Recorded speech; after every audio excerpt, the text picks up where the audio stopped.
Hablando de la comparación que usted hace con Ruanda y con Timor Oriental, yo como lo veo hay dos graves problemas en Colombia. Uno es que evidentemente hay unos intereses políticos y económicos muy grandes detrás de todo esto y aún no ha llegado el momento para que la voluntad de llegar a la verdad y de parar con estas prácticas criminales se pueda dar. Eso es una cosa desde el punto de vista de la justicia. Pero hay otra que a mí me parece más grave también. Usted hablaba de Nuremberg. Sí, en Nuremberg se juzgó un grupo de personas, pero después vino todo un proceso de educación y de desnazificación importante en la sociedad, ¿sí?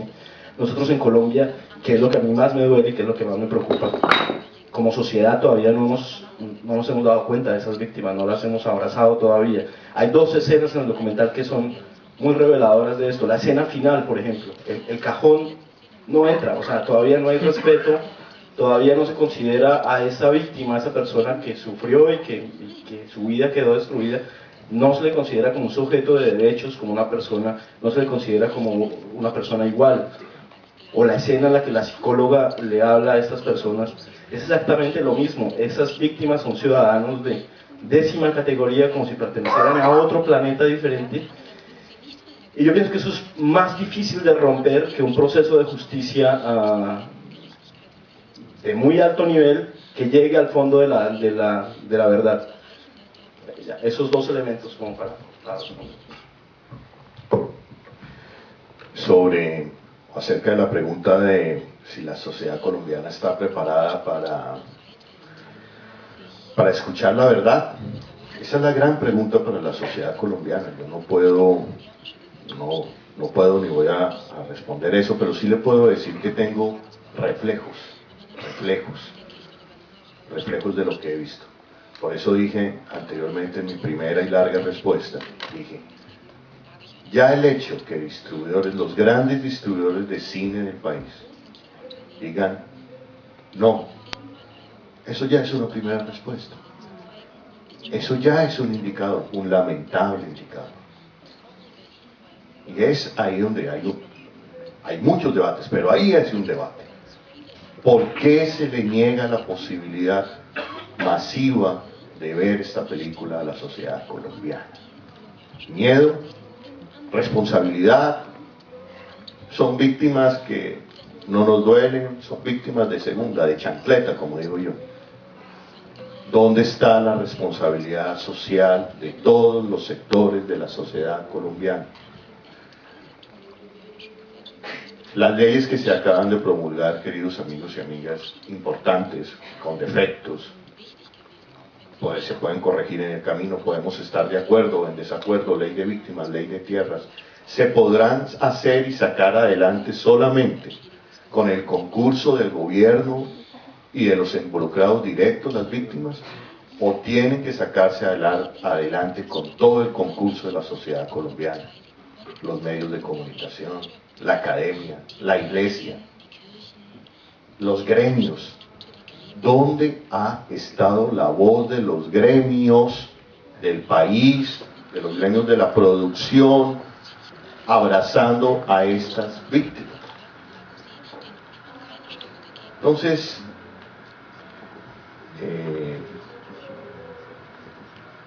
este proceso de reparación, de decir no más, de decir nunca más, de decir garantías de no repetición en Colombia, no es cuestión de una ley, es una sociedad entera que repudia, que dice no más, esto no nos puede volver a pasar. Eso yo no lo siento en Colombia. Es más, quienes están haciendo el trabajo de denuncia, de memoria, quienes están diciendo, hombre, no repitamos esto, no volvamos por el mismo fracaso, están siendo amenazados y asesinados aún. Se dice que hay alrededor de unos 70 grupos paramilitares activos en diferentes regiones del país. El narcotráfico sigue alimentando estos grupos. La gran diferencia es que ya no hay una unidad de mando muy estructurada, pero en términos de violaciones a derechos humanos las cifras están ahí, los índices de desplazamiento siguen constantes, alrededor de 200.000 personas por año. ¿Cómo nos afectó a nosotros haciendo este documental? Este documental casi no lo podemos terminar, fue muy complicado. Holman vivía en Colombia. Nosotros estuvimos enfrentados a todas las dificultades de muchos funcionarios de justicia y de gente que trabaja por la defensa de los derechos humanos en el país. Tuvimos todas las presiones que van desde la presión en el terreno hasta amenazas de muerte, robo de computador, seguimiento, espionaje, seguimiento de los correos electrónicos, de los teléfonos. A la otra parte del equipo de grabación que está basado en Suiza, nos amenazaron también. Fue muy complicado hacerlo y terminarlo, y en un momento dado nos dimos cuenta que la única manera de sacar adelante el documental era echar mano de los archivos, echar mano de un montón de gente, porque hay una gran paradoja en ese país, es que a pesar de la apatía y el desinterés en algunos sectores de la sociedad, hay también una sociedad civil muy organizada en las regiones. Y entonces nosotros, muchas de esas organizaciones empezaron a alimentarnos con material de archivo, con grabaciones que no se conocían, que el país no había visto. Una señora en el Urabá antioqueño hace varios años, en medio de un reportaje, me dijo: aquí en Urabá no hay mata de plátano que no haya sido abonada con un muerto. Todos sabemos que Chiquita Abraham financió tanto a las guerrillas de la zona como a los paramilitares en la zona, y que juntos hicieron de Urabá una masacre. Nosotros podremos seguir haciendo películas y películas. Pero dándonos cuenta el otro día con Juan en Ginebra, en uno de estos festivales, detrás de cada película que hablaba de un hecho de violación de derechos humanos, siempre había involucrada una multinacional. Repito lo que dije en mi discurso al recibir el premio.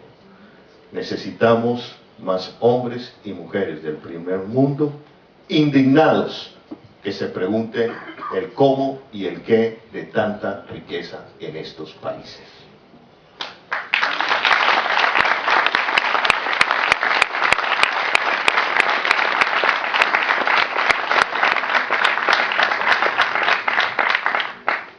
Hoy se nos habla del boom de la minería en todo el continente. Bienvenido, claro, por supuesto. Pero no podemos conectar con un boom de la minería que pase por encima de derechos humanos. Ojalá me equivoque con lo que voy a decir, pero los muertos de mañana, los asesinatos de mañana van a ser los ambientalistas, los luchadores por la tierra, aquel que denuncie hechos graves de minería, contaminación, en fin, el sacerdote de Marmato, Colombia, quien días antes de su asesinato había denunciado la minera en su territorio. Me estoy extendiendo, discúlpenme. ¿Qué función los colombianos pueden hacer en el exterior? Jóvenes preparados como ustedes y tú, también otro joven aquí presente en la sala, nos dice: los jóvenes estamos informados, ¿qué podemos hacer? Primero les digo, muchachos, y le digo al auditorio, hay esperanza. A mí me parece que las víctimas sí están muy presentes con claro, con un dolor y una rabia retenida, con mucha dignidad, pero fue también una decisión que tomamos con Holman en la realización, y era decir, más que darles la palabra y seguirlas y que nos cuenten solamente nos quedamos con un testimonio, con el que abre la película, con el de Maricel, a que le matan a su hermano, y más bien que la película se cuente a través de las voces de los victimarios y de todo el proceso que nosotros estamos tratando de desencudriñar, ¿sí? de desarmar y para ver de qué está hecho eso. Hay que saber que las audiencias de justicia y paz se realizaron en ciudades capitales de provincia, Barranquilla, Medellín, Cali. Muchas de las víctimas que acuden a escuchar al paramilitar hacen 4 y 5 horas de camino viniendo desde la montaña, desde la vereda, desde lugares muy apartados, para entrar a un lugar que desconocen, en el que el sonido es malo, en el que no hay ningún respeto por lo que... Nosotros preferimos grabarlas así, escuchando con esa rabia contenida, grabarlas también en la cotidianidad de su casa. La mayoría son mujeres que lo perdieron todo, pero que siguen siendo mujeres, que se maquillan para ir a la audiencia a pesar de que tengan que hacer 4 horas después. No sé, esos elementos como para responderte cómo están esas víctimas. No, mi pregunta iba más a que son, lo que se muestra son vidas individuales, pero yo quería saber si están como organizadas, como en Argentina, madres, abuelas, hijos, nietos. Sí, muy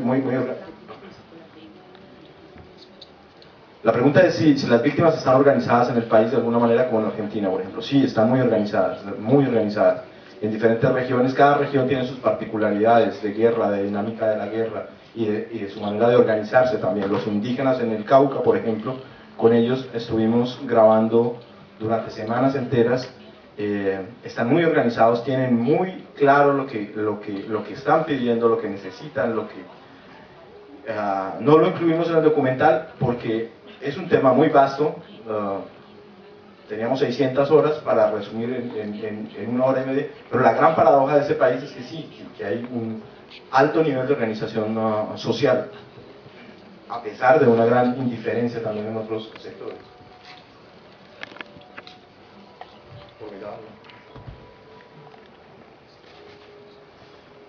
Respecto a lo de ¿hay estado o no hay estado? Es una frase también bien interesante que tenía que ver con un momento de la historia. Fíjense ustedes que nosotros cubrimos 5 años de la historia del proceso de justicia y paz. En un momento se produce un quiebre en ese proceso de justicia y paz, y es que cuando la academia comienza a producir libros e investigaciones que muestran la connivencia entre los paramilitares con sectores políticos, con sectores empresariales del país, con algunos senadores, ese trabajo de la academia empieza a surtir de material a los fiscales que tienen herramientas para preguntar y para hacer ahorita sí en serio su trabajo de investigación. Y hay fiscales que comenzaron a preguntar lo que hubieran debido haber preguntado desde el comienzo: ¿a quién benefició el crimen? ¿Cómo se dieron esas alianzas? ¿Usted con quién se reunió? ¿Cómo fue el movimiento de tierras? Y es en ese momento cuando la justicia comienza a operar en las ciudades, que el proceso lo fracturan extraditando a los jefes paramilitares. Entonces, para nosotros la frase de que en esta ciudad hay un Estado, sí hay un Estado, porque estábamos viendo que había una discusión en el seno del Poder Legislativo, que había un Poder Judicial que estaba trabajando, que había unos elementos de lo que conocemos como el Estado moderno, que ese Estado es completamente inexistente en las montañas, pero ahí en ese momento sí estaba presente y algunos sectores de ese Estado sí estaban operando.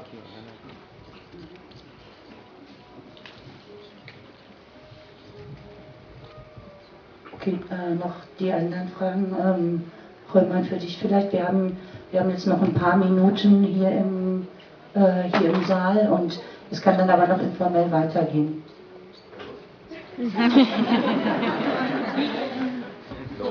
Simplemente quizás me surge la inquietud, quizás no respondimos tu pregunta de si hay 2 Colombias, si hay una Colombia, ¿es correcto? Mira, yo sí veo muchas Colombias. Yo no veo que hoy Colombia, primero, es un país que no se niega a escuchar la región, que los relatos de país se escriben y se hacen siempre desde los centros de poder, para no irnos más allá del relato audiovisual, de la construcción de la historia cotidiana de todos los días del país, se hace desde Bogotá o desde Medellín, y no se escucha la región. Entonces, lo dijo el maestro Fals Borda hace mucho tiempo: un país que no escucha sus regiones es un país que no puede construir un proyecto de nación. Y yo creo que se ve también en la película y se ve de cara y de frente al proceso de justicia y paz cuando estas víctimas, que en su gran mayoría son humildes, son pobres y son de las subregiones y de las regiones del país, Montes de María, Sabanas de Sucre, frontera con el Putumayo, Casanare, en fin, son víctimas que todavía la sociedad colombiana las sigue viendo muy lejanas de otro país, como si fueran de otro país. Yo sí veo que hay un reto en construir aún un relato de nación, una construcción de nación.